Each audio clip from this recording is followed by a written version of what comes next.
hand it over to him, inshallah. Yep. Yeah. Okay.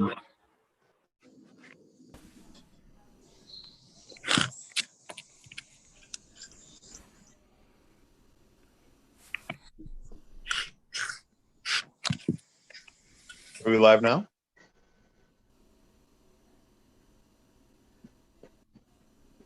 Yeah. Bilal, you, bro. Right. Assalamu alaikum wa rahmatullahi wa barakatuh. Bismillah ar-Rahman ar-Rahim. والصلاة والسلام على أشرف الأنبياء والمرسلين حبيبنا المصطفى محمد صلى الله عليه وسلم. We begin with the best beginnings by mentioning the name of Allah and sending peace and blessings upon His Messenger, Muhammad sallallahu alaihi wasallam. Jazakumullah khairan, everyone, for joining us for this webinar. So inshallah, as you guys all know, we're going to be talking about careers in medicine. My name is Adamra. I'll be kind of moderating the session, inshallah. I'm a first-year medical student. And then here we have our guest, Asad, who is currently in residency for radiology, correct, Asad? Yep, and, absolutely. Yeah, and so he's going to be kind of navigating us through what the career of medicine looks like, what it takes to kind of get through, what you should be thinking about, whether you're in high school or undergrad, if you're looking to pursue a career in medicine, and then what medical school kind of looks like, but most importantly, kind of what the path to medical school really looks like, things you should be keeping in mind, things that you should be preparing beforehand. We're going to be hitting the hot topics like, what should I major in? How do I study for what we should know about the MCAT and preparing for that and whatnot. So I don't want to take up more time than I already have. So I'm going to go ahead and hand it over to Asad, and he'll kick it off from here, inshallah. Jazakallah khairan. Thank you, Abdullah. Appreciate it. As you mentioned, my name is Asad Baig. I'm a PGY5, meaning fifth-year radiology resident in New York. Thank you guys for having me on. I appreciate it. As a former YM guy, it's always nice to give back in whatever capacity possible. So I wanted to kind of start this discussion or conversation, and feel free if you guys have any questions. I think there's a chat or there's a bit.ly link that you could submit questions to. So we are going to take questions later on. But basically, this is going to be kind of the journey through medicine.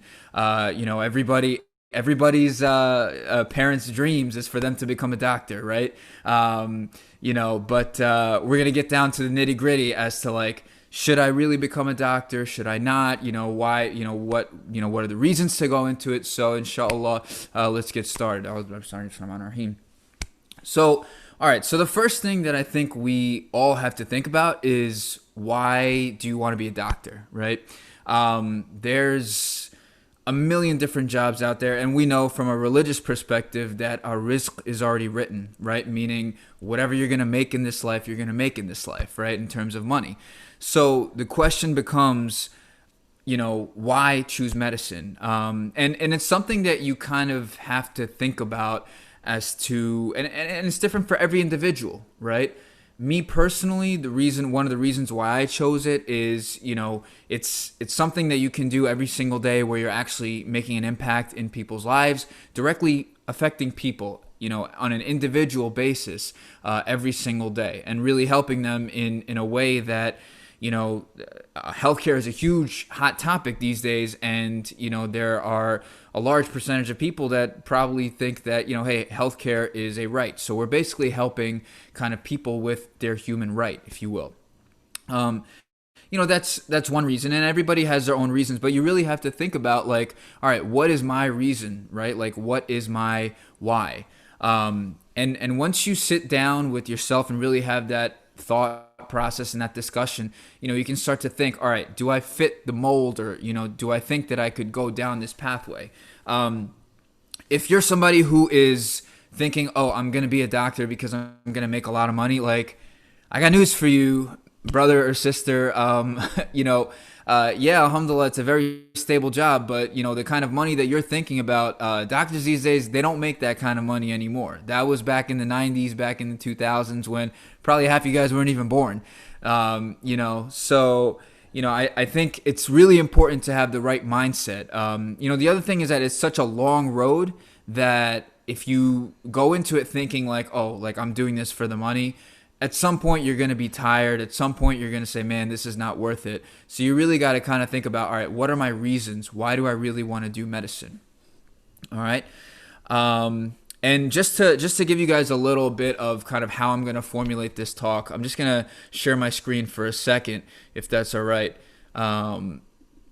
So this is really kind of what I thought about, right? Why be a doctor, right? And then the next thing we're going to talk about is what are the qualities of physicians, right? Then we'll talk about if you're in high school, if you're in pre-med, okay, great. You've decided you want to be a doctor. Now what? And then we'll kind of go through the process with that. So we talked a little bit about, right, figuring out your why, figuring out your reasons, right, as to why should I become a doctor, right? And finances should not be a reason, in my opinion. It is a stable job. I'm not going to lie to you, right? Alhamdulillah, most, I would say, majority of doctors, they are very stable and they're able to provide for their families. But, that is something from Allah subhanahu wa ta'ala, okay? So a couple questions have come up. All right, I'm in high school. Like, what should I be doing, right? So let's start along this pathway, right? First off, in high school, right, you have that conversation with yourself, right? Why do I want to be a doctor? Next thing you think about, what are the qualities of a physician, right? What are the qualities of a doctor? And the biggest thing that we see in doctors that end up being successful and doctors that really make a difference in patients' lives is it's not necessarily the smartest. It's not necessarily the person who scores the highest on the exam. It's not the person who, creates something brand new. It's usually people that care a lot, that are really persistent and hardworking and determined. Those are kind of the biggest qualities that you need if you want to be a physician. You got to be willing to put in that work because it is work. And everything from high school up to probably your late 20s, there's going to be a lot of studying. It's going to be a lot of work. But if it's something that you want to do at the high school level, then go for it, And whenever you decide you want to do it, you should go for it. But keep that in mind that it is, inshallah, it is definitely going to be work. The other qualities that you need to have if you're going to be a doctor is you need to be a good team player. Medicine is huge in terms of everything is all about the patient. Right? Everything's about the patient, but it takes a whole team. You have doctors, you have PAs, you have nurses, you have people who just watch patients, psych patients who need enhanced care. So like all these people are coming together to basically provide care for even one single patient. So you need to be able to kind of be willing to work with people that are, of a higher education level than you, people of a lower education level than you, people from all different walks of life, people that you don't agree with. There's going to be times when you know that there's a patient or that there's somebody who doesn't agree with anything that you believe in, but you still have to be a professional and you still have to work with them and you have to do your best to make sure that that patient is treated, regardless of how much you differ from the next person on the team. So that's really important, right? Teamwork. Teamwork makes the dream work, right? That's what they say. So yeah, I mean, those are kind of some of the qualities required. And obviously the typical ones being compassionate, being caring. Obviously that's not necessarily exclusive to being a doctor, but it is something that is required, right? So now just going to kind of like what are your career options, right? Like if you're thinking medicine, right? If you're thinking, all right, I want to do something in healthcare. I want to help people, right? Maybe, I want to be a doctor, right? That is one option. There are other options as well that are very good as well. If you're interested in nursing, if you're interested in PAs, those are all very good options as well where you're interested in patient care and everything, okay? Now, just moving on. So if you're in high school, right? So someone asks, all right, I'm in high school. Like, what should I be doing, right? Give me some advice. First off, I would say, enjoy life right now, if you can. And then, if you know that you want to go into medicine, that's great. When I was in high school, it's a little foolish for me to publicly admit this, but I thought I was going to be a professional basketball player. I was a little delusional at that time, but I think a few years later I got a little smarter and realized that the NBA was not my destiny. But if you decide in high school you want to do it, the biggest thing I would say is start shadowing. I know in COVID times it's really hard. There's all different rules and regulations, but if there's any way that you can get to, even if it's just somebody in a clinic, right? Shadow doctors, figure out what their life is really like, because we see it glamorized all the time on, Grey's Anatomy, House, all these TV shows where, it's like there's now all these shows like The Resident, Chicago Med, like all these TV shows are basically portraying something. But I think it's important to get a reality of like, what is this like? And that will kind of guide you as to, do I see myself, doing this for the next 10, 20, 30 years of my life, whatever Allah subhanahu wa ta'ala has given me, So actually, Abdullah, if you don't mind, I wanted to just ask you a quick question. Was there a time in high school, at what point did you realize that you wanted to be a doctor? So I kind of went with the, classic route of, going to Islamic school growing up, and then, surrounded by a class full of very similarly raised children where we're all bound to be doctors by the time we go to college. We're all pre-med. But like you said, obviously my parents, especially my father, who himself wanted to pursue medicine, obviously encouraged it. But for those of you that, that's also another thing maybe Asad can talk about, is like when your parents kind of pressure you into going to medicine, maybe it's not what you're really passionate about or interested in. It's always a difficult topic, because sometimes if you're not passionate about something, especially when it comes to medicine, like Asad said, there's a lot of studying. Like, you're talking years and years of studying, you will burn out if you're not passionate about it. And even if you are, you end up burning out. But so for me, it was in high school, I was kind of interested, and that's when I kind of began to kind of get my feet wet and shadow. One of a family friend, like one of my friends, his dad was a doctor. I just would go to his clinic Wednesdays afternoons, just once a week or every here and there. It wasn't even consistent, but just so I can get exposed to it. Exactly. And then just asking around, and then eventually in undergrad was when I really started to pursue it and kind of made the decision that this is what I wanted to do. And then I started exploring a few other options in terms of shadowing. Awesome. But shadowing was really what allowed me to kind of not only I was okay, I want to go into medicine, but shadowing allowed me to understand what medicine was and make sure that I knew what I was getting into. Exactly. Yeah. And that's so important, man, that you mentioned that. Like, knowing what you're getting into is super important, because you don't want to have any, different expectations, and reality should not be like here and there. Your expectations, maybe they could be a little bit above or a little bit below, but they should be in the same ballpark as what the reality is. And that's super important. And you bring up a really good point, man, about the pressure from the parents. That's huge. If you're Arab, if you're Desi, it doesn't matter. Mera beta doctor banega. You know what I mean? So believe me, I come from an extended family where my uncle is insistent on every single cousin of mine becoming a doctor. No matter what, So I'll say this, and I actually I watched a short video clip from Gary Vee. If any of you guys follow him, he's a big business guy, but he made a really good point. He said, when you are going through your life, right, you have to make sure that what you're doing every single day is something that you want to do. Otherwise, you're going to be miserable, right? If you do something just for the reason that your parents want you to do it, it's going to be very, very difficult.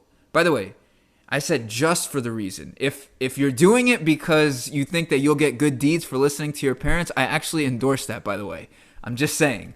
But on a more serious note, the other thing is, there are certain people that will go into medicine, and there's almost a little bit of a resentment that builds up towards their family, that, oh man, you pressured me into doing this, now I'm stuck doing this career pathway. I've gone to 4 years of medical school, and like I don't, I've spent thousands of dollars, spent my prime years, 21 to 25 or whatever years you spent in medical school. So there's a certain feeling of like, oh man, because you pressured me into doing this, now I feel this way. So my cautionary words of, advice would be, before you get to that stage, like really think about it, like really decide, like, do I really want to do this? And I encourage everybody who wants to do it to definitely go for it, because I do think, and of course I'm biased, but I think it's the noblest profession. I think it's one that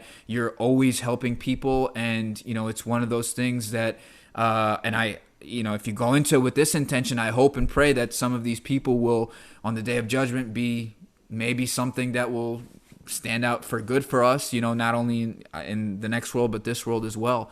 But that's super important, especially in that age where you're high school, college. Your parents will pressure you, but you also got to think about, all right, this will be good for me probably in the long run, but do I see myself doing this every single day for the next 20 to 30 years? And if the answer is no, that's totally okay. You know what I mean? Because believe me, your parents will love you no matter what. They might be upset. They will be upset, okay, for a little bit. Especially if you have immigrant parents, if you have Arab parents, if you have Desi parents, Bengali parents, whatever it is, right? They're going to be upset for a little bit. But, when they see after a little while that you're serious about what you're pursuing, you know what I mean? Whether it's law, computer science, whatever it is, you know what I mean? Education. If they see that you're serious about it, I think after a certain point of time, I hope, they'll kind of respect you for that. All right. So that's the parents' talk. So now moving along, right? So, we talk about, all right, we talk a little bit about high school, right? High school, what to do, what we should be doing. All right. So now when you get to college, right? Now you're in a whole different ballgame. Because college, nobody cares about you, right? It's like, they care, but it's like your professors, they're not telling you exactly what to read, when to read it. They pretty much just tell you, all right, the exam's in 4 weeks, come to lecture, don't come to lecture, that's on you, right? So college is your first test. College is the first time that you're going to be, in charge of your own education. And that's kind of scary, right? That's kind of scary. And a lot of people, I got to be honest with you, the first bio test that I took, I basically failed. I think I got somewhere in the 50s. The first Gen Chem test that I took, the first general chemistry test that I took, I also failed. I don't remember my exact grade, but I did horribly on those. And the reason was I was still studying in college like I was studying in high school. And you can't do that. Everybody hits a wall at a certain point. And when you hit that wall, you got to figure out, how am I going to get around it, right? For me, it was, I was basically a very lazy student in high school, full disclosure, right? Basically, the test is on Friday. I'm studying maybe Wednesday night, probably more so Thursday night. I'm getting away with it because it's okay. High school wasn't too bad, alhamdulillah. So I thought I could pull the same thing in college, right? The first couple exams, I was like, I'll just study a couple days before the exam, got smacked, right? So at that point, I realized, all right, I got to do something different, right? If I continue down this pathway, I'm just going to keep getting the same grades. And that's the other thing that I would say to you guys, right? If something isn't working, figure out a different way of doing it. And what worked for me in college was I needed to surround myself with a group of people who were already doing what I was doing. So there was a group of 3 guys that I would pretty much study with for the most part. And we would always get together about a week or a week and a half before the exams and really start studying together. I also realized, right, my timeline is all messed up. I can't be studying a day or two before the exam. That's nuts.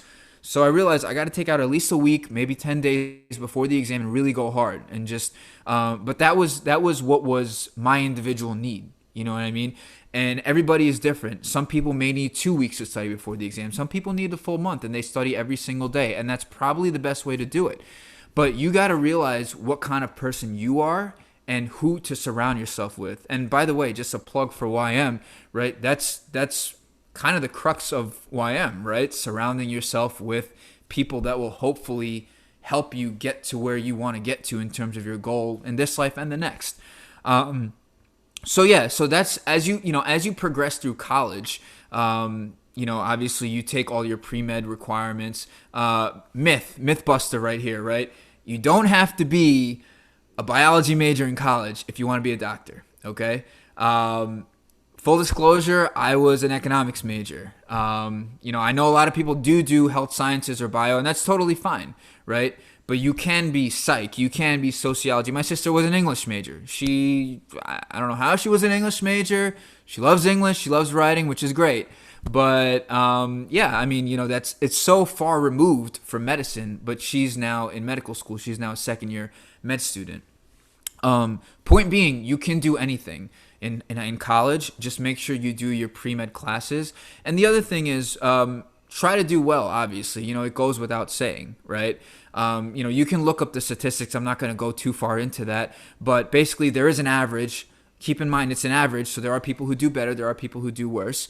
And, you know, if you struggle initially, it's not the end of the world, right? You can pick it back up.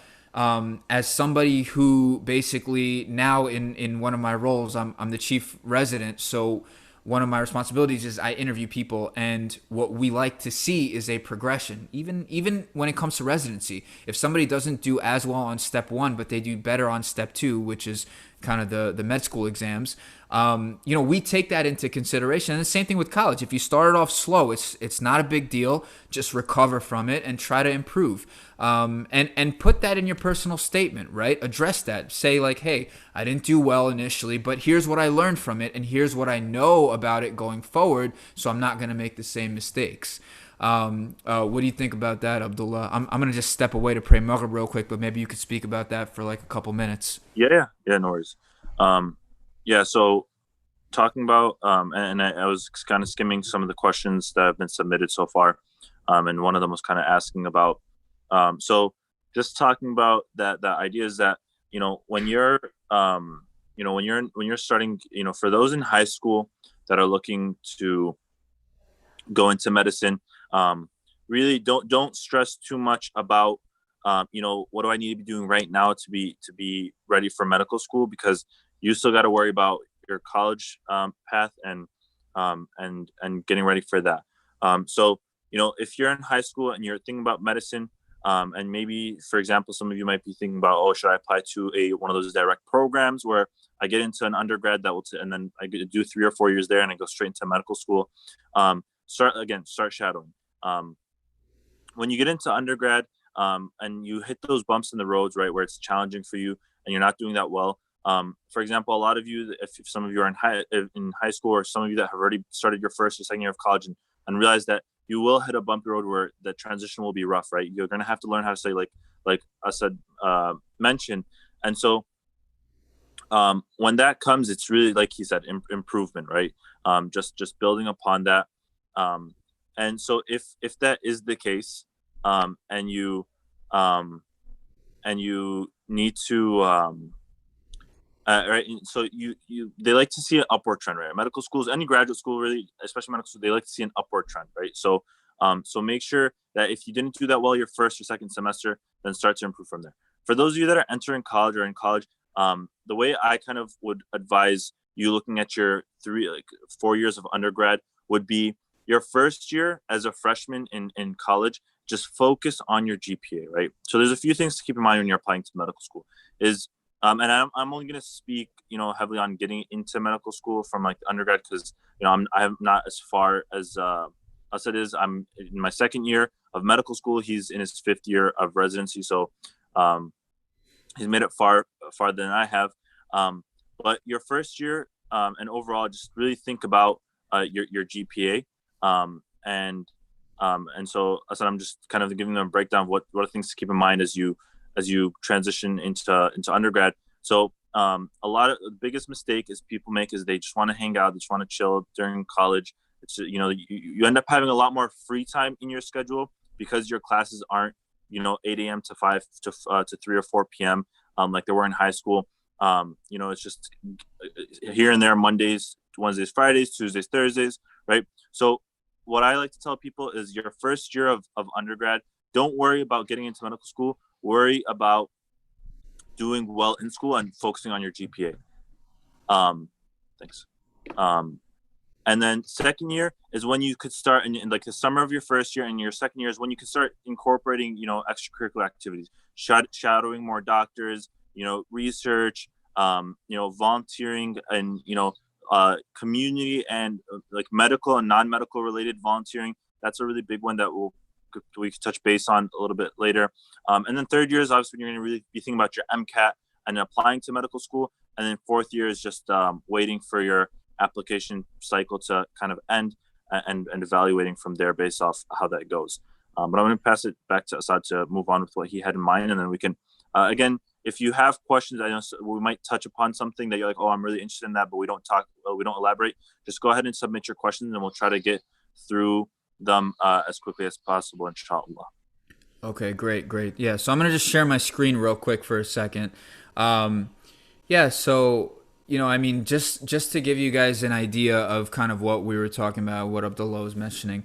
So, this is what we're talking about, this pre-med path right here. Okay. And then, once you take your classes and everything, as Abdullah was mentioning, you take your MCAT, inshallah, it goes well. And by the way, if things don't go well, it doesn't mean you give up. Okay. There are multiple pathways to medicine. And I want to talk about that a little bit too, right? Because this right here, it says pre-med to medical school, but it doesn't it doesn't explain like all the different ways that you can go to medical school. So there's kind of three main categories of medical schools, right? There's American MD, there's American DO, and then there's foreign MDs, right? Foreign being usually the Caribbean. Some people go to Pakistan, India, or other countries, okay? Now, the difference is, obviously, the American MD schools are the toughest to get into. They're probably the most rigorous in terms of the curriculum and, really kind of preparing you for residency. American DO schools are pretty similar, okay? DO meaning what? Doctor of Osteopathic Medicine, okay? So people ask me all the time, what is the difference between an MD and a DO, okay? And the honest answer is that there are a lot of things that MDs and DOs both do, and there's such a huge overlap that as the years go on, there's going to be very little difference. DOs do study a certain part of medicine that MDs do not. That's what's called osteopathic medicine. And the MD pathway is called allopathic medicine. That being said, it is a little bit easier if you just look at the statistics of getting into a DO school versus getting into an MD school. But that being said, some of the best doctors that I've worked with are DOs, so it doesn't take anything away. Same thing with, by the way, people who end up going to the Caribbean for medical schools or foreign medical schools. Just because you're going there, right, it's not a reflection on you. Yes, it is a little bit easier to get into those schools, but I know many people who went to those schools and ended up doing very well in residency. But you should know, and I would encourage everybody to look up these statistics, right? Especially if you're in college and you're looking to go into medical school, look up the statistics of the match rate. And what that means is how many of the students that are in this medical school end up getting a residency, because ultimately that's the goal, right? If you are going along this pathway, you want to get into a residency because that will set you up, inshallah, for your career, right? So American MD schools, it's about high 90s match rate, 95%, something like that. American DO schools is somewhere like around the 80s, 80-ish%. And then the foreign MD schools, the Caribbeans, it's usually in like the 50s. So, it doesn't mean that, if you go to, a Caribbean school or whatever, like you're not going to get a residency. No, absolutely not. It just means that you have to work a little bit harder. You probably have to network a little bit more. And that's fine. But again, a lot of this is about expectations, right? You have to know what to expect. Right? If you're an American MD, American DO, or, foreign graduate. Okay. So going back to, I'm gonna share my screen again. Okay. So going back to this whole pathway, right? We talked a little bit about the different types of, medical schools and everything, right? So once you get into medical school, all right. So now here's another question, right? What is med school really like? Is it as crazy as people say it is? I'm gonna give my answer, and then I'll let Abdullah chime in too, kind of with his experience. But it's difficult. It's definitely difficult, but it's doable. It's not that it's super hard or anything. It's just that there's such a vast amount of knowledge that you have to know that you're just studying a lot, right? But I mean, for people that are like, oh man, like I don't want to study so much. To be honest, if you really don't want to study that much, medicine may not be for you. You know what I mean? I don't like studying, to be straight up, but I mean, I've learned to like it because I have to do it for my whole life, pretty much. And if you can teach yourself to learn to like studying, because look, let's be honest, there's a very small percentage of people who actually enjoy studying. Believe me, I think we would all rather be, doing something else, whether it's, watching a TV show, or hanging out with friends, socially distant, obviously with COVID, or going out to eat or whatever. Like, those are all things that we all love doing that are not studying, but yeah, if you're somebody who you think you can go with that, or you think you can follow a pathway, then definitely do medicine. Okay. Going back to what med school is really like. Yeah. It's, I basically had an exam every other week, which kind of was really annoying for the first 2 years, but it did put me in a mindset where I was like, all right, like I have to be grinding and everything. And then after that, you start to really actually see medicine in real life and really take care of patients, which makes it a lot nicer. So it's really kind of like 2 tough years of studying, and then it gets way more like practical, and I would say way more enjoyable. I don't know how much you've done so far, Abdullah, but I don't know if you can kind of talk a little bit about your experience so far. Yeah. So yeah, just I would echo what Asad said in the beginning, is that medical school is definitely difficult, but it's most definitely doable. It's really it's just like consistent and dedicated studying, especially like you said, the first year. So I'm entering my second year in a week, inshallah. And so first year was just a whole lot of studying, and I think something to keep in mind. Is I'm sure it's much different from right now compared to when Asad was in medical school. But a lot of schools, what they started doing, and I'm not sure how your curriculum was, but they started shifting from a subject-based curriculum to a systems-based curriculum. So what that means, like, for example, just like how you did in high school and just like how you do in undergrad, is that if you're taking a biology course, you take it for that semester and then you're done. And then you take a math course, you take it for a semester and you're done. You take, whatever, a cell biology or physiology course for a semester and then you're done. And so that's how medical schools, most curriculums used to be. But a lot of schools started jumping ship and switching to systems-based, where rather than studying anatomy, then pathology or physiology, then pathophysiology, etc., or pharmacology as classes, they group them as a system. So, for example, you take the cardiology would be one system, and so they'll spend a few months on that, like a month or so on that. And so you learn the physiology of cardiology, you learn the pathophysiology, you learn the pharmacology, and everything all at once. And so for my school specifically, it's on the systems base, and so that's a lot nicer. It integrates all the information a lot better, because I don't have to sit and recall from last year, what did I study about the anatomy of the heart or the physiology of the heart when I'm taking pathophysiology and have to review all that again, right? So it was all integrated, which was really nice. So that makes it easier because it's a little bit more organized, but nonetheless, there's so much information to take in. And you're just gonna be overwhelmed. And so the most important thing for when you're in medical school, once you make it, is what's called is being punctual and making sure you have a good schedule. Because again, it's difficult because of it's like the analogy that they give is that medical school is like drinking out of a fire hydrant, right? That's just the amount of information that's just being thrown at you is just so overwhelming that it's not possible. Like it's near impossible to take it all in at once. And so, but otherwise, and we can maybe talk about this at the end. It's not that high yield for those of you that are still looking to get into medicine, but your social life and your life in general does not stop once you're in medical school. I think that's a really big myth. If you manage your time and you do your studying properly, you make time for what's important to you. So overall, for those of you that are worried, like, oh, when I get into medical school, I have to stop everything that I'm doing and just study. That's true to some extent, but also you do have time for other aspects of your life. Absolutely. Those are really great points, and we'll touch on that in a bit too. I just want to quickly wrap up in terms of, we're talking about the journey through medicine, and then maybe we can take a few Q&As, and then we can also talk about other topics too.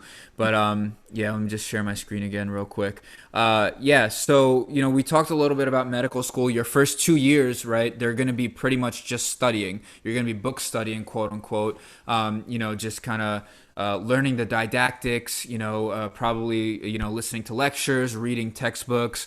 That stuff doesn't stop necessarily, but, you're only going to be doing those. In your third year, that's when you start your what we call clinical rotations. That's when you're going to be in the hospital. You're going to be taking care of patients. You're going to be working with the residents and with the attendings, kind of getting histories, doing physical exams on patients. That's when you start to kind of feel a little bit like, okay, I could do this kind of thing. You know what I mean? I could get used to this. That's when you start feeling like a doctor, not until like your third year.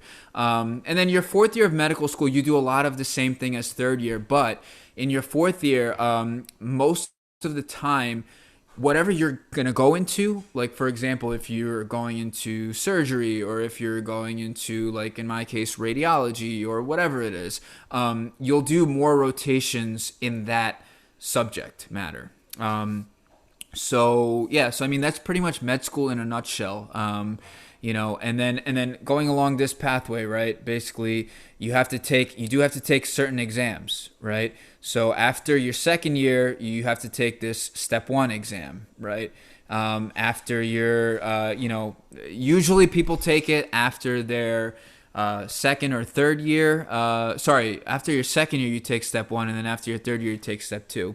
And then hopefully, inshallah, this thing that says PGY1 right here on the screen, that's your first year of residency. That's also called your intern year or an internship. Hopefully, inshallah, you get to that stage, and that's when you're actually practicing medicine. That's when you can give somebody a medication. That's when you can do this. You can call up CVS and be like, hey, can I put a prescription in for this patient? The first time you do it, you're kind of tripping out, like, oh shoot, like, I'm kind of a doctor, and then, this is pretty much the final exam that you have to take in terms of, like, your medical school type exams.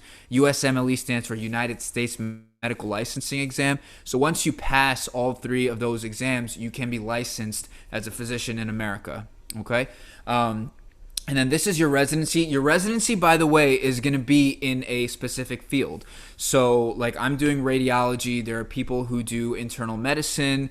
There are people who do, psychiatry, surgery. So these are all residencies. And depending on what you do, that's 3 to 5 years, right? So we're saying 4 years of college, 4 years of medical school, then 3 to 5 years of residency.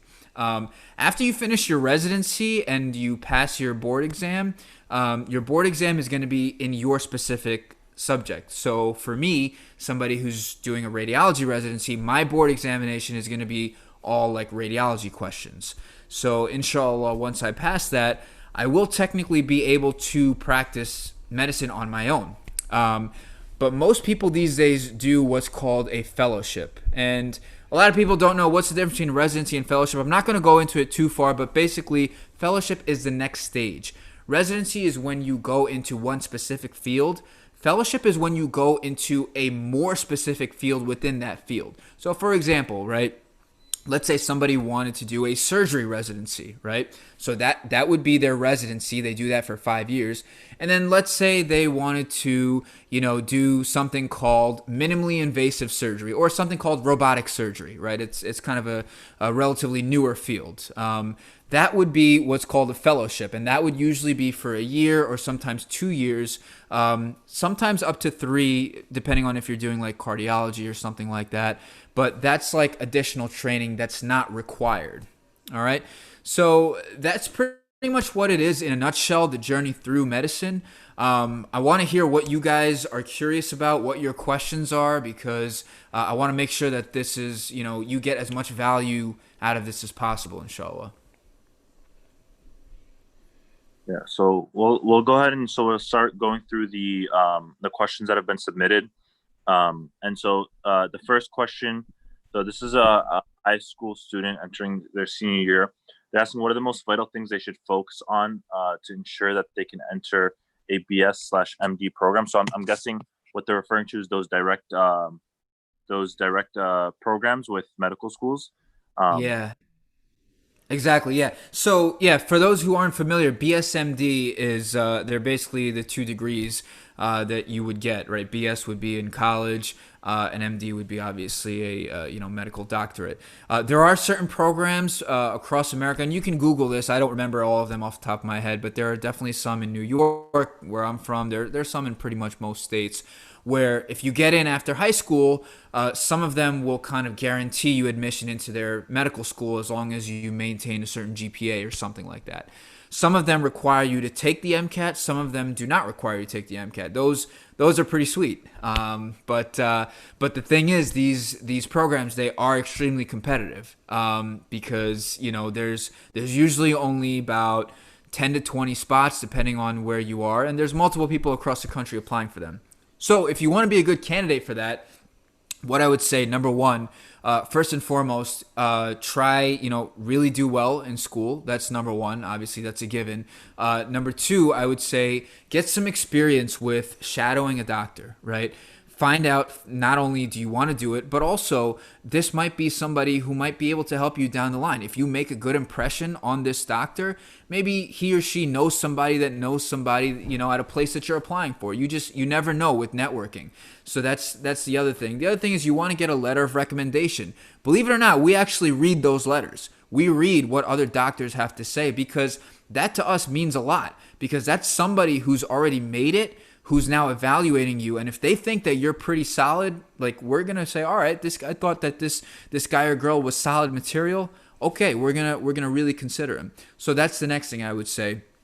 Also, do things that you like, because all of these programs, they're going to interview you. And they're gonna be able to see through the nonsense. They're gonna be able to cut through all that noise, right? If you do things that are just all on your resume just for show and you can't talk about it and you have no passion about it, believe me, because we do this all the time. Even residents who even med students who are applying for residency, we can tell when they're just kind of applying to us as a backup or something. So make sure that whatever volunteer stuff you do, you actually enjoy doing it and you can speak about it for a little bit. Research is great too, but the expectations for research in high school, as long as you're involved with something, that's pretty much more than enough. But the biggest things that are probably going to help are your grades, your personal statement, and your interview. If you have a good personality and you're a really nice person that's easy to talk to, you're going to do fine, inshallah. Yeah, and just to add on to that, it's really important to do what you're passionate about. Like, for example, for me personally, during one of my medical school interviews, I spent more than half of it talking about my involvement with YM. Right, I've spent a few maybe 6 or 7 years now in YM, and I should one of the interviews asked me, she's like, why did you focus on the high school age group to mentor, right? And I told her, I had somebody that was a mentor to me at that age, and I felt like it was critical for me to have a better understanding and perspective of life. And so and that's what our conversation revolved around. It wasn't about me doing some innovative research in some prestigious lab that got me into medical school, right? Exactly. Also, to add on, just something for you all to keep in mind, through your career in medicine, and as we answer these questions, is that there is no right way, or there's no single way to get into medical school, right? Every single person's path is completely different, right? You can have somebody who, graduates. I graduated undergrad in 3 years.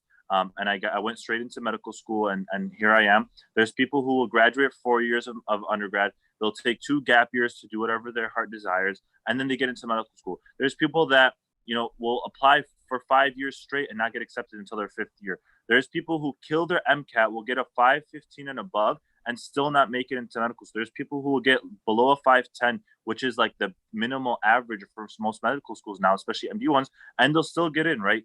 So don't think that you have to replicate what I did, what Asad did, or whoever else that has a career in medicine. Your path will get you there so long as you're dedicated to it and doing the right things, inshallah. So next question. I think we won't spend too much time on this because it's kind of hard to just answer. But it was what's the best type of doctor to become? Yeah, I mean, look, that's actually, it's a funny question, but and there's no right answer, to be honest. I'm just going to quickly answer that, as you go through this process, you'll realize that every single field of medicine has a certain personality, it has a certain lifestyle. Like if you love surgery, just know that you're going to be in the hospital like a lot, you know what I mean? And that's okay if that's what you want to do, right? And if you love your lifestyle and you want to be able to do things outside of medicine, maybe you shouldn't pick a field that's, super intensive. You can do internal medicine and be a 9-to-5 person. You can do psychiatry and have a better, lifestyle. You can do all these things. So yeah. Yeah. And for those of you that are, if this question came from somebody who's still in undergrad, worry about getting into medical school first. And just knowing like the idea of being a doctor in general, like be familiar with that. And if you're open to that, then you will find out what kind of doctor you want to come down the line. Like I'm in my 2nd year. I think I know what I want, but most people, they go through 4 years of medical school, not knowing what they want at all until months before they're applying for their residencies. Right. So there's that. I think this is a really interesting question, especially for those people that are in undergrad and getting ready to apply. During this pandemic, what are some of the things that we can do to make us better candidates for medical school because of, a lot of research opportunities and shadowing opportunities being cut off? That's a great question. The biggest thing I would say is everybody has one of these, right? Everybody has a phone. Use it, right? Everybody's on social media. Everybody's on Instagram. Everybody's on TikTok, Twitter.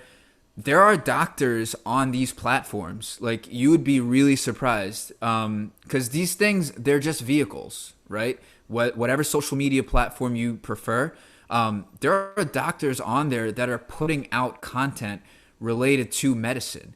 I would say go and follow those doctors, develop connections, figure out who's who, right? Do your research. If you find somebody on Instagram that's a doctor, Google them, right? Find out who the program directors are. Find out who are the people that are in positions of power, and email them. Don't be afraid to reach out to them. The biggest mistake that I think people make is that they're too shy. Don't be shy. I know somebody who got into a combined BSMD program with average stats because this guy was so persistent and he was just kind of so passionate about, being a doctor that he, with his persistence, he basically convinced the program to give him an interview. You know what I mean?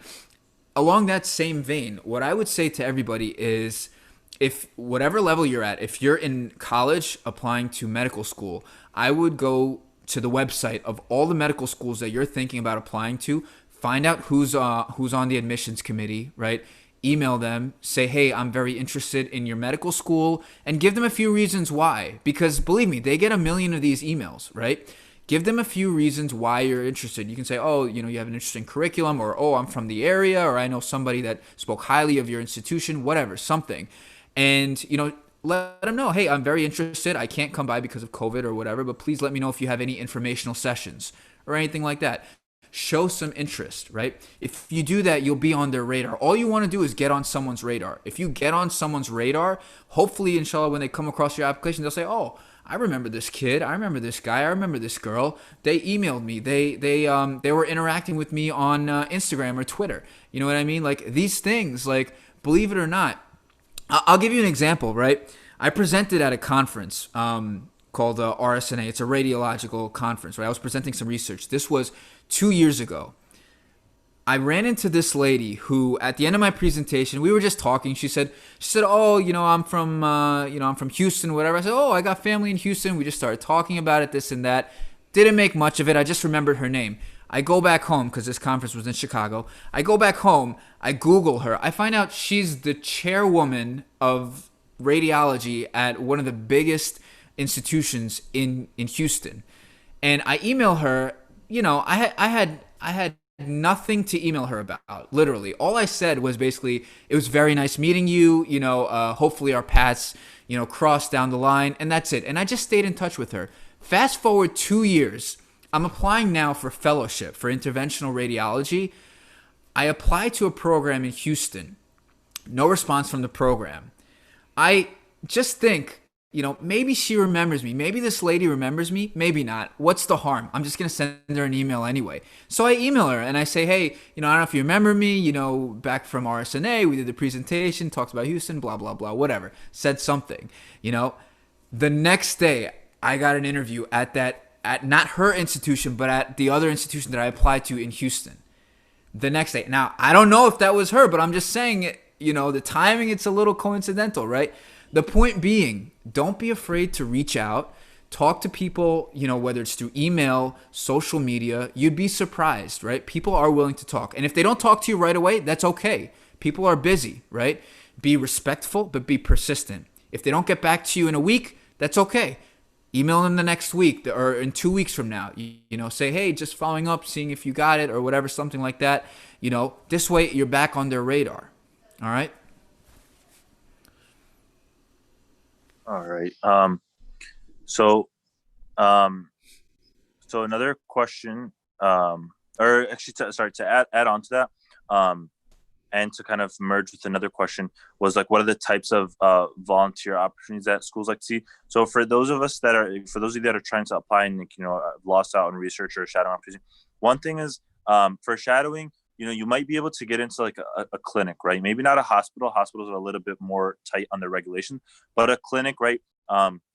Like Asad said, talk around, ask around. You never know which friend that has, their dad's a doctor or knows a doctor that owns a clinic that will be like, "Yeah, come to my clinic Wednesday, 5 p.m. and what's it called? And you can shadow me for an hour or two, right?" That's number one. And number two is look for non-medical related volunteer opportunities, right? With this pandemic, you have, care package distributions, food distributions, right? Volunteering at maybe like a testing, I don't know, right? Like, look for these opportunities that are community service based. Those are always very impressive to medical schools. They don't want to see somebody who was a biology major that did research, that took their MCAT, and then just volunteered at the hospital, right? Because that's kind of just shows that you're kind of like a robot program to just study medicine, right? But like I said at the beginning, the qualities of a doctor are not just somebody who can retain scientific facts, right? And regurgitate them. It's somebody who can show compassion, who can show care, and that can provide patient care, because that's what medicine is at the end of the day. You're providing care to a patient. It's a very humanistic and caring field. And so when you do those, community service based things, they'll go a long way. Like, get involved with the message. Like I said, one of my interviews, all I talked about was my involvement in YM. I barely touched about my research, and whatever else I did from medicine related. So that's my 2 cents on that. Now I don't know, how much more time do we have for questions? And so also, if your questions don't end up getting answered, I know, I think we spoke about this already, but I'm sure myself and Brother Asad will be more than glad to share our contact information to either help answer your questions or help refer you to people who maybe, from your region, if you're affiliated with YM or involved in YM already. We can refer you to brothers that are from your or sisters from your region that can answer your questions well, that have experience in medicine. There are some questions about what's it called, for the MCAT, right? So I think I'm guessing you must have taken the old MCAT, Asad. I did. So, I did. um, Yeah. so I'm sure you can try to maybe give your 2 cents on the MCAT, and then I can give Yeah. give my experience with it. Absolutely. Oh, just like what it was like or anything I specific? think most these two are like resources and how to prepare. Okay. Yeah.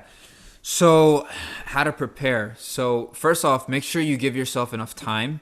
Have a target goal for when you want to take the MCAT, and this is really important because in general, I'm not a big planner, but for these things, I've had to plan. I think it's really important that you set a date for when you want to do it, and let that date be a few months in advance. You know what I mean? Like if you're just starting to study and your MCAT is next month, I mean, unless you're a super genius, like I don't know, I don't know, bro.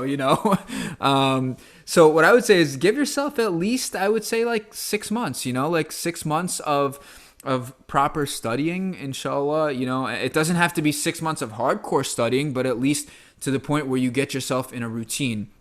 And regularly studying. The biggest thing that I think is helpful is practice questions. Because at the end of the day, the MCAT, it's just like any other test. You just have to beat it. You know what I mean? It's not something that's going to ask you to recall like very specific, subtle knowledge. There are certain tests that make you do that in medical school, but the MCAT is not one of those. The MCAT is more of a, reading comprehension type of thing. Like, all right, how can you take the information that you're given and synthesize it, right? So the only way that you get better at that is just by doing more practice questions. I would say do practice questions, have them be timed. If you want to go with one of these, Kaplan, Princeton Review, that's fine. But there are also like, I know not everybody can afford that, and that's okay. If you go online, there's a whole part of Twitter called Med Twitter, where they will basically post like resources for people that are interested, and there are a lot of free resources out there. So I would encourage you guys to really look into that and really research that. What do you think, Abdullah? Yeah, for sure. I definitely agree with that. I think setting a test date is really important. So like a mistake that I made was I didn't register for an exam until like a little bit later.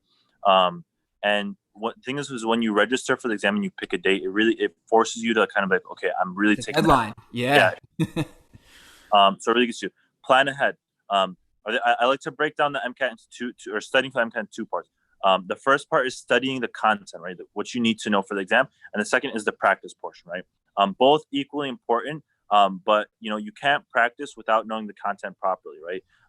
It's just like a step. Once you know the content, you can practice. So in terms of the content, somebody asked, what resources? I recommend the Kaplan books. You have things like Princeton. You have things, there's a few others. I think Kaplan is the most concise, but also the most thorough. It's a nice balance. Princeton is a little bit more on the thorough end, so you might give you more information you need. There's other resources that are a little bit more concise, where they won't give you, the proper explanation. So there's that. Khan Academy has great resources for, Khan Academy, and then for practice, you have something called UWorld, and you have, Kaplan has some practice exams, and then AAMC, the organization that kind of produces the MCAT material, they also have a lot of great practice, and next step practice exams are great. But like Asad said, like a lot of it comes down to practice, right? And give yourself some time. I would give, a comfortable amount of time is 3 months, right? That's the kind of average amount of time people will study for the exam. Why? Is because you give time to go through the content, and to go through the practice. And somebody asked, what if you've been far removed from school, haven't really taken these science classes recently? Then that means you're going to have to just dedicate a little bit more time. So maybe an extra month for that content, right? To bring it back together. Like Asad said, this isn't an exam of how much information do you know, how many facts can you spit out. It's an exam of how much can you take information, process it, and think critically with it. So that's why our practice is really key. There's so much to cover with the MCAT. There's so many different ways to study for it. And it really depends on the type of study that you are.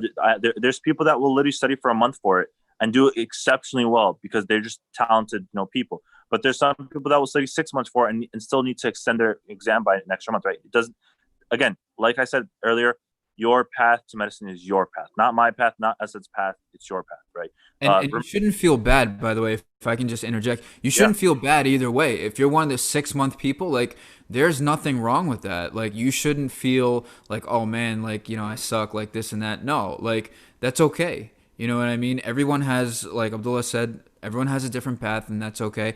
And the people who are removed, by the way, from science and college, like, there were there were people that were in their 40s that were starting medical school with me. So I wouldn't feel bad about that at all. Like Abdullah said, just put in a little bit extra work, and you can do it. Actually, you may even be at a little bit of an advantage because you have the mental maturity that a lot of people, like, for example, I went straight through as well. I was not as mature as a lot of people who had already been in careers and everything. So I would say, inshallah, just look at everything as a positive and try to do your best. And last thing I'll let people know about the MCAT is, and just in general, somebody asked a question about studying for step 1 and M1, M2 in general, which we can touch about hopefully if there's time. Go online and read, especially on two websites. Reddit has for MCAT and for medical school in general, great resources. You'll find people always posting on there. Don't get lost in like the memes page, but like just go to the medical school or the MCAT page. They'll have great resources, and they'll have great free resources. Right? Always think twice before spending money on exam prep, because you can probably find something great online for free, and you'll get a lot of better answers, and a lot more concise, a lot more thorough than what we can give in a handful of minutes. And obviously, always feel free to reach out and we can better answer your questions. And then also on SDN, Student Doctor Network, there's always a lot of good resources there that you can find, but mainly Reddit. Reddit's always a great hotspot for a lot of these resources. Somebody asked me, we could touch upon this quickly.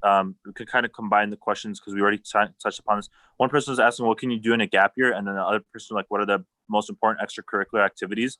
I'll quickly answer those. Yeah. Gap year, super important question because there's a lot of people that don't go right through. I would say one really good thing to do is if you can afford to do a master's, that would be really good. My sister applied 3 times to medical school. She got it on her 3rd time. In her gap years, what she did was she did a master's degree in biophysics and something else. I honestly don't remember, to be honest. But basically, the master's pathway that she took was affiliated with Georgetown Medical School.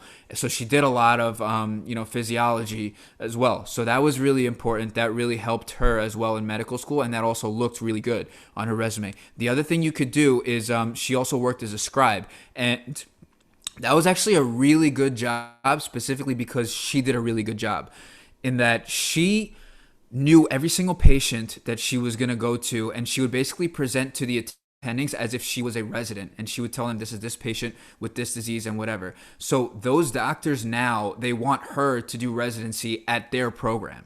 So you can do these things in your gap years and just make a big impact. So that's another idea. You can also do research. If you do research, that looks very good. But more important than just doing research is making sure you do research with somebody that may be able to help you somewhere in terms of like medical school admissions. Because there's a million ways to do research, but you want to do it at a strategic place that's going to help you for your future. And in terms of extracurriculars, there's no definitive like one extracurricular that's going to like get you into medical school.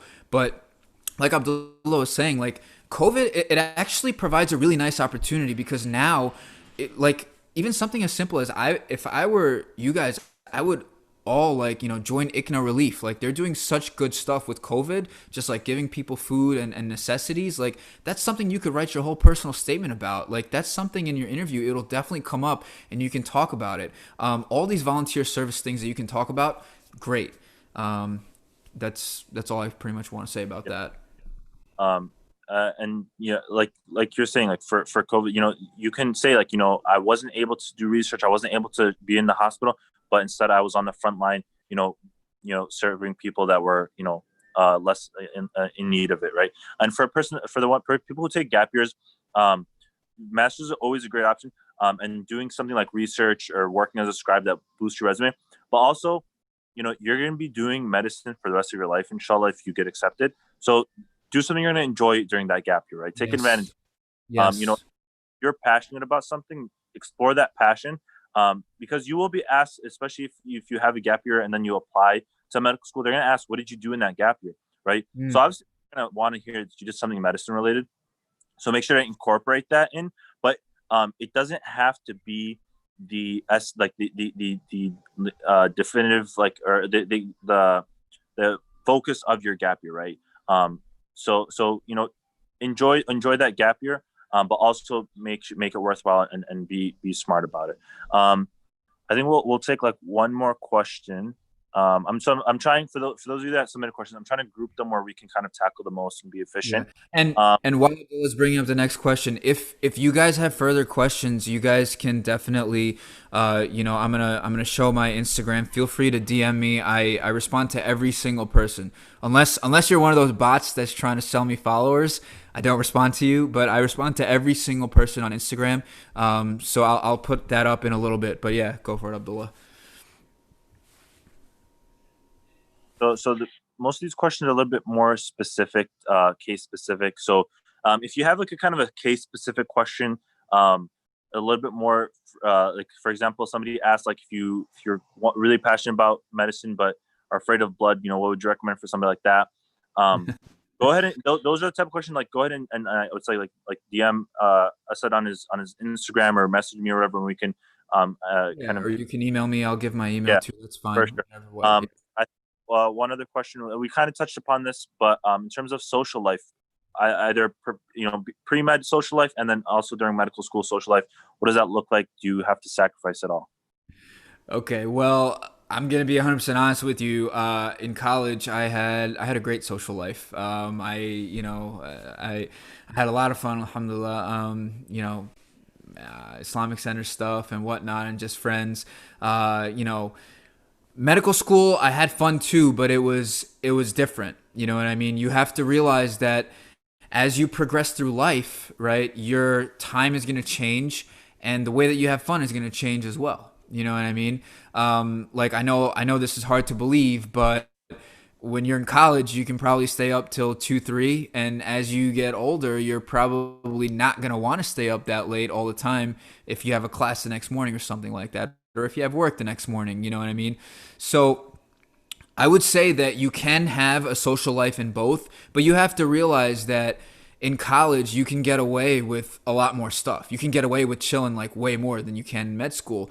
It doesn't mean that you can't chill. It just means you have to be a little bit more strategic, right? It means that after your exams, right, in medical school, yeah, you'll probably have maybe a couple days to chill, maybe 1 or 2 days where you can really get away with not doing anything, and then maybe a week where it's kind of on the lighter side, where you can kind of like, you can hang out with other people and whatnot. But if you're expecting in medical school to have the same amount of relaxing time and time with the MSA or with YM as you had in college, like, it's not realistic, but still you will have time to do it. For sure. And just to kind of add before to that, and then we'll wrap up, inshallah, obviously undergrad, you have a lot of social time, but for those of you that are in undergrad pursuing medicine, don't let that distract you. Priority, right?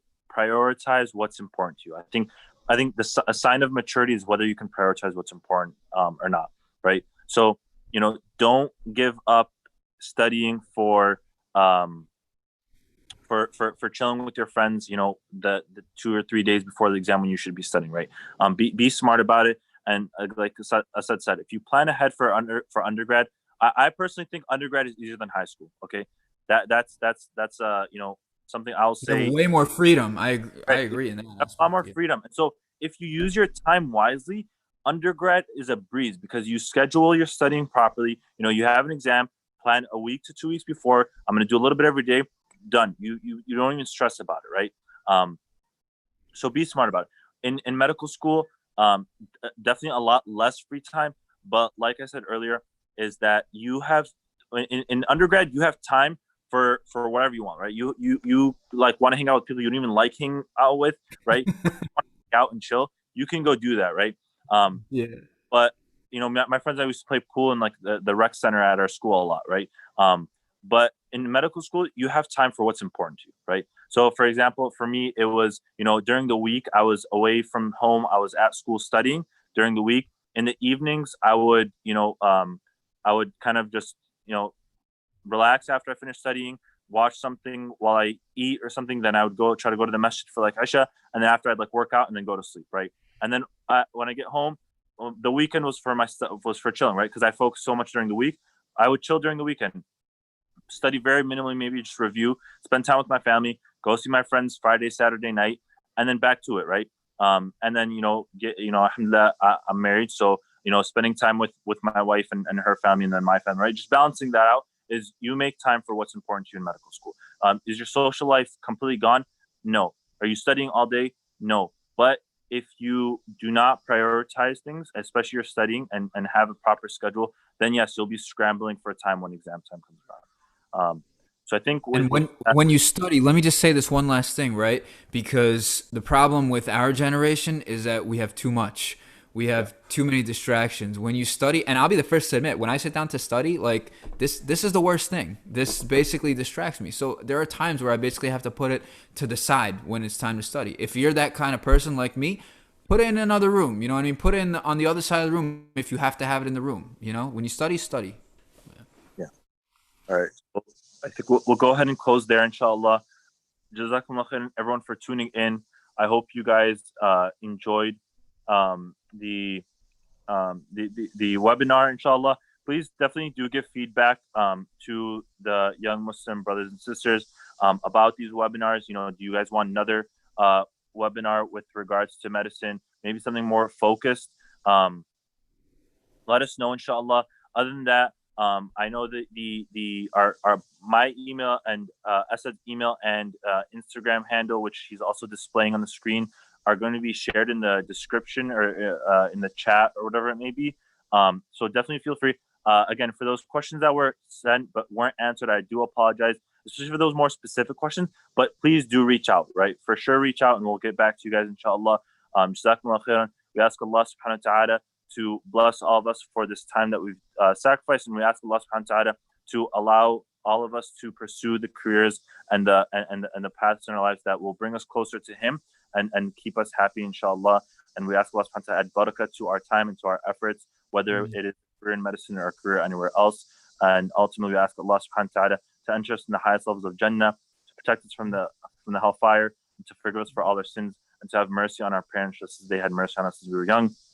We'll go ahead and wrap up there. سبحانك اللهم وبحمدك نشهد أن لا إله إلا أنت نستغفرك ونتوب إليك بسم الله الرحمن الرحيم والعصر إن الإنسان لفي خسر إلا الذين آمنوا وعملوا الصالحات وتواصوا بالحق وتواصوا بالصبر جزاكم الله خيرا السلام عليكم ورحمة الله وبركاته وعليكم السلام ورحمة الله وبركاته.